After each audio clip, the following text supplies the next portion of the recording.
গাছটা কিন্তু একদম ছোট, এই যে দেখতে পাচ্ছেন। যত রোদের তাপমাত্রা বাড়বে এবং সময় যাবে, খেজুরগুলোও বড় হবে এবং রোদের ভিতরেই পাকবে।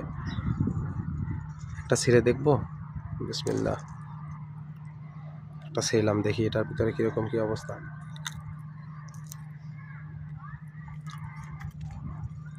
মাশাআল্লাহ।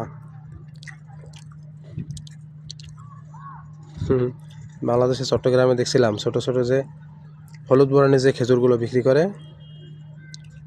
সেম ওই সিস্টেম এরকমের ভিতরে।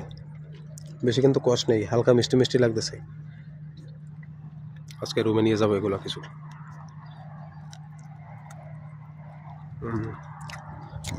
একটি খেজুর গাছ, ওখানে আরো কয়েকটি খেজুর গাছ আছে, এই যে নিচে নামতেছি। একটি, ওখানে আরো কয়েকটি।